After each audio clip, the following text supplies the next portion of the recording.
Well, a few weeks ago, we saw Jonah run from God's call to go to Nineveh. Instead of obeying, he bought a ticket to Tarshish, hoping to escape from God's presence.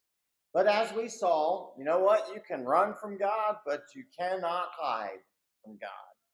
Jonah's disobedience led him into a literal and spiritual storm. Well, today we pick up Jonah's story after he's been thrown overboard into the sea. But instead of letting Jonah drown, God shows both discipline and grace. Jonah finds himself inside of a great big fish in its belly, a dark and a lonely and desperate place. Yet it is in this moment of brokenness that Jonah finally cries out to God in surrender.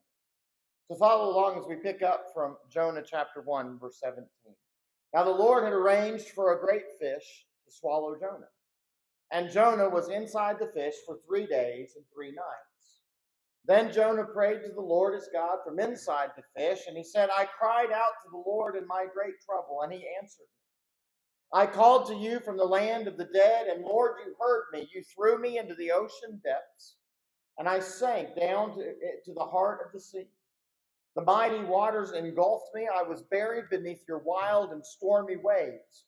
Then I said, O Lord, you have driven me from your presence, yet I will look once more toward your holy temple. I sank beneath the waves, and the waters closed over me. Seaweed wrapped itself around my head. I sank down to the very roots of the mountains. I was imprisoned in the earth, whose gates lock shut forever. But you, O Lord, my God, snatched me from the jaws of death. As my life was slipping away, I remembered the Lord, and my earnest prayer went out to you in your holy temple. Those who worship false gods turn their backs on all God's mercies.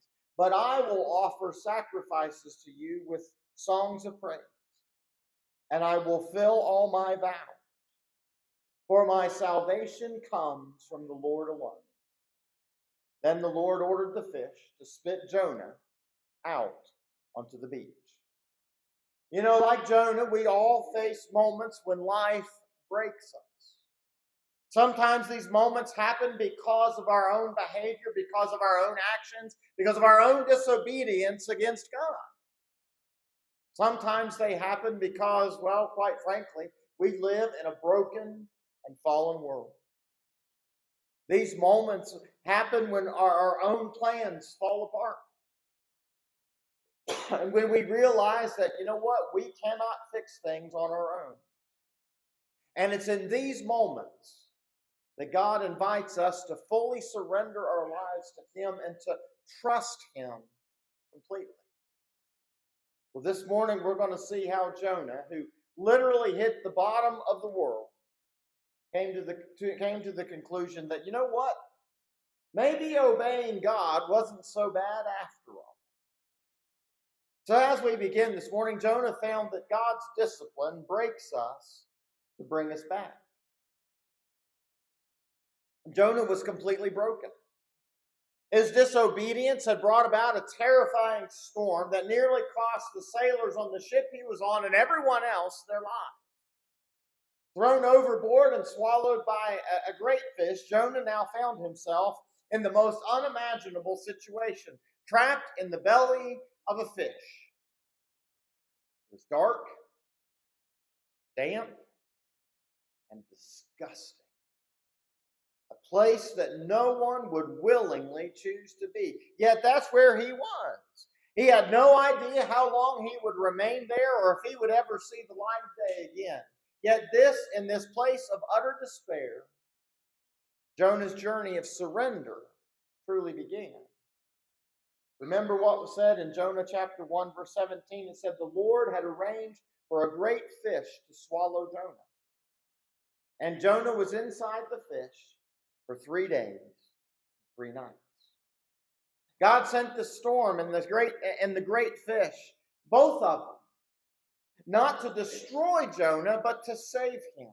Jonah's disobedience led to his brokenness, but that brokenness wasn't the end of his story. It was the beginning of his restoration. God was working on Jonah's heart while he was trapped inside that giant fish. Just like Jonah, when we run from God, we often find ourselves in dark places, places of despair. Truthfully, in our own belly of the big fish. But even in our brokenness, God is still at work in our lives. His discipline is not just about punishment. It's about restoration and surrender. Think about a potter shaping clay. I've been told that sometimes the potter has to break down the clay in order to reshape it into something beautiful. So he's going along and he makes something and, he looks right at it and, sometimes it just doesn't look like what he wants it to look like. What does he do? Smashes it so that he can start over and form something new, beautiful. And it's in that same way that God uses our brokenness to mold us into who he has created us to be. Isaiah said in Isaiah chapter 64, "And yet, O Lord, you are our Father. We are the clay, and you are the potter. We all are formed by your hand." This idea of God being our potter and us being the clay are very much a part of God's plan. God uses that very same metaphor when he talked to Jeremiah about the breaking down of the Israelites before they could be built back up, the tearing down of Jerusalem before it was rebuilt. So follow along from Jeremiah 18, and here's what God told him. He said, "Go down to the potter's shop, and I will speak to you there." So I did as he told me and found the potter working at his wheel, but the jar he was making did not turn out as he had hoped. So he crushed it into a lump of clay again, and he started over. The Lord gave me this message. "O Israel, can I not do to you as this potter has done to his clay? As the clay is in the potter's hand, so are you in my hand. If I announce that a certain nation or kingdom is to be uprooted, torn down, and destroyed, but then that nation renounces its evil ways, I will not destroy it as I had planned. And if I announce that I will plant and build up a certain nation or kingdom, but then that nation turns to evil and refuses to obey me, I will not bless it, as I said I would."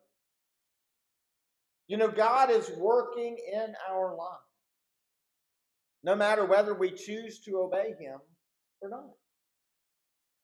When we disobey, though, we often find ourselves broken down, crushed, it feels, but only so that we can be built back up again. This morning, let's take a moment of reflection in our own lives. Are there places in our lives where we've been running from God? Is God using a storm or a moment of brokenness to call us back to him?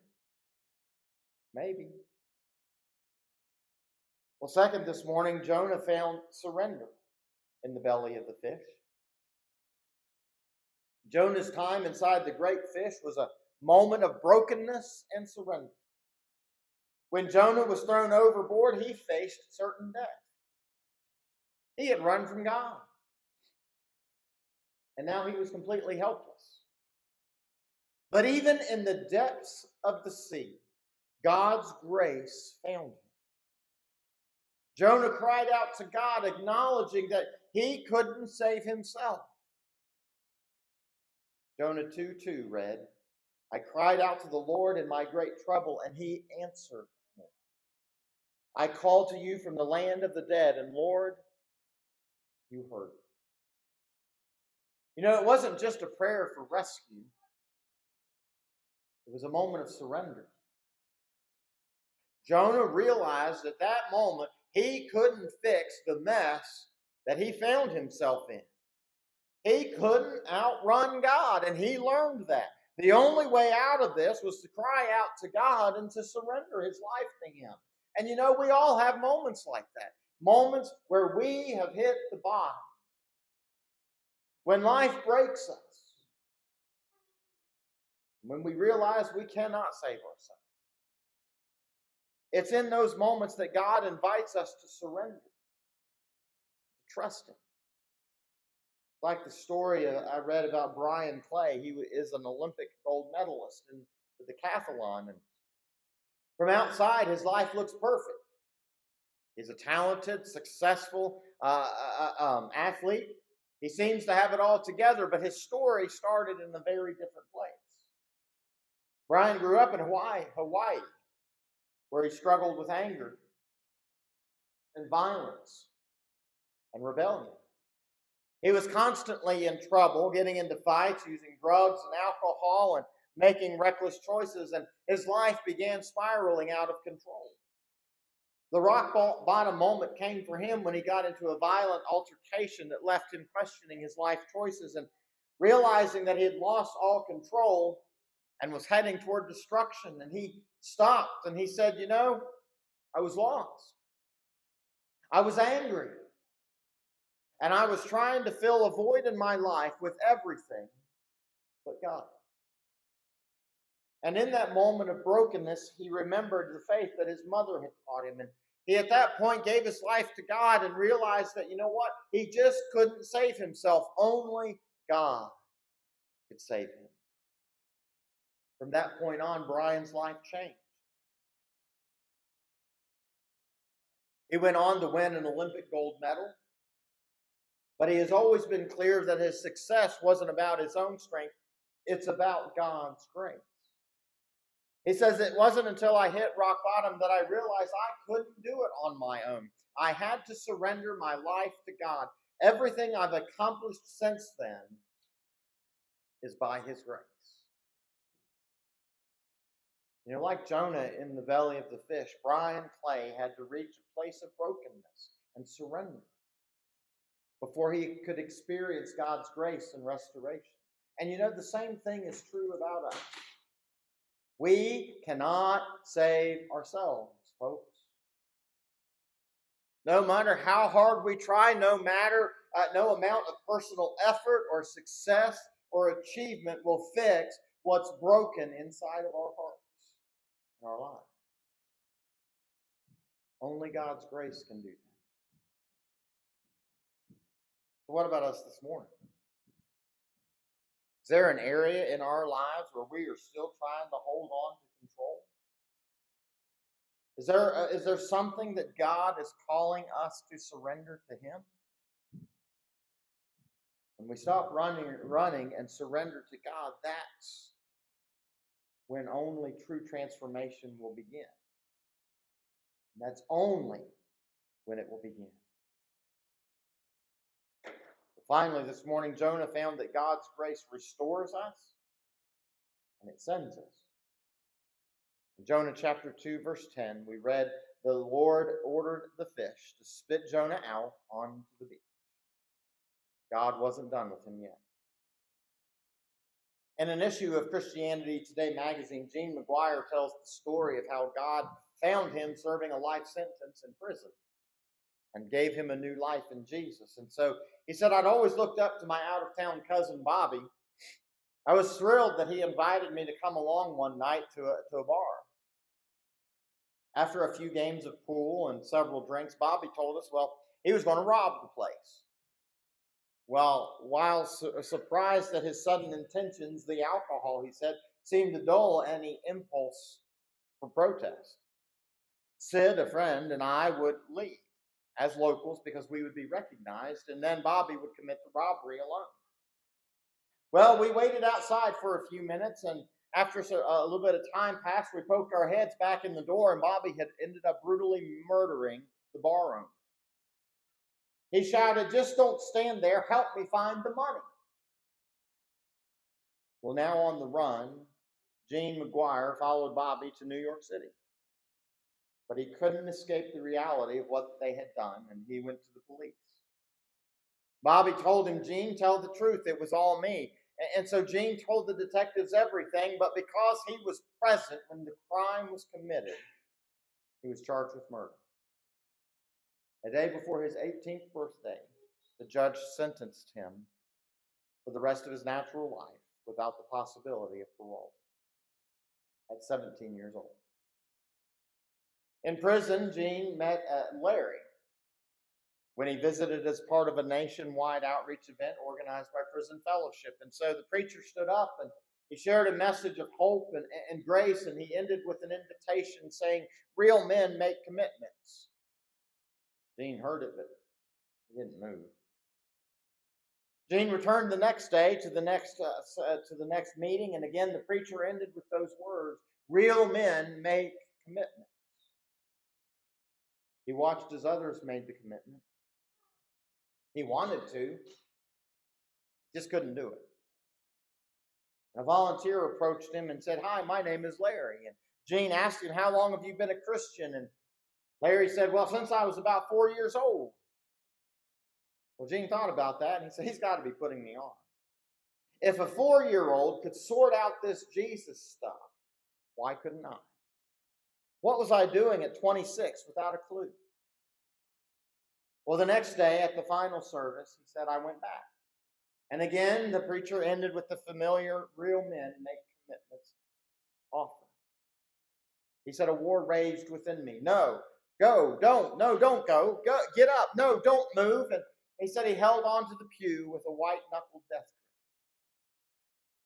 He said, "Suddenly it just happened. I was on my feet, putting one in front of the other until I was at the altar." And he gave his life to Jesus. He said, "It sounds cliche, but I felt as if a ton of weight rolled right off my back, as if the chains fell away and I was free. Life in prison remained life in prison. But from the moment I believed in Jesus, the newness of life was extraordinary." The Lord continued to use Larry in my life. He writes, "For the next 25 years, he mentored and discipled me, never letting me lose sight of the opportunities to love God and serve others. Meanwhile," he said, "I was actively petitioning the governor to commute my life sentence. Yet another attempt after 32 years in prison ended in rejection. 32 years. Then in June of 2010, he said he received a notice from an attorney out of the blue. It informed me of a new Supreme Court ruling that offered juveniles given life sentences the opportunity to return to court and possibly receive a lighter sentence. Well, on April the 3rd of 2012, I finally got my release. As a 17-year-old looking squarely at a lifetime behind bars, I would have never imagined this outcome. But God's love is so great that nothing can separate us from it. His mercy and grace, he says, so powerful that no shackles can confine us. I'm living proof. I received a life sentence, and along the way I found life and freedom. You know, God didn't leave Jonah at the bottom of the ocean. God didn't leave Jonah in the belly of the fish. And God doesn't leave us at the bottom either. God restored Jonah and gave him a second chance. Jonah's deliverance shows us that God's grace gives us new opportunities every day to follow him in obedience. Jonah deserved to be left at the bottom of the sea, but God rescued him. That's the essence of grace, folks. It's undeserved, it's unearned, and it's freely given. Jonah emerged from the fish changed. We'll see that next week, God willing. He wasn't perfect, but you know what? He was different. Jonah was ready to follow God's call, even if it was reluctant. And that same grace that restored Jonah is available to you and me today. God's grace isn't just about forgiveness. It's about restoration. He gives us the strength to get back up, to lift our hands to our Father, to follow him even after we've fallen fail. You know, at some point in time in our lives, we've all been in this same boat, haven't we? We've all disobeyed God. We've felt God's discipline.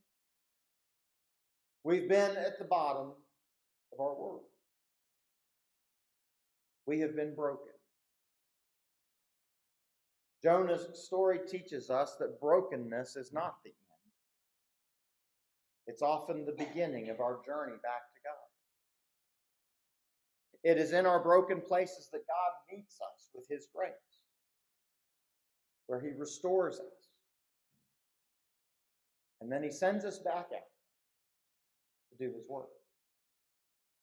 Peter writes in 1 Peter 1, all praise to God, the Father of our Lord Jesus Christ. It is by His great mercy that we have been born again, because God raised Jesus Christ from the dead. Now we live with great expectation. You know what, folks? Surrender isn't easy. It requires humility and trust. It requires us to lay down our pride, our plans, and our fears. To give everything, I mean everything, over to God. This morning here in a moment, we're going to see a video that shares with you a powerful prayer of surrender. And I want us to reflect, as those words are going to be on the screen, about the words of this prayer. Because I think the words capture the essence of what Jonah was experiencing in the belly of the fish. Brokenness, humility, and a willingness to give everything over to God. And so as the video plays, remember that Jonah discovered God's grace in the depths of his brokenness. What areas of our lives do we need to surrender? Folks, God's grace is sufficient. His love is unending. His plans are for our good and His glory. Folks, will you trust Him today and surrender your brokenness to Him?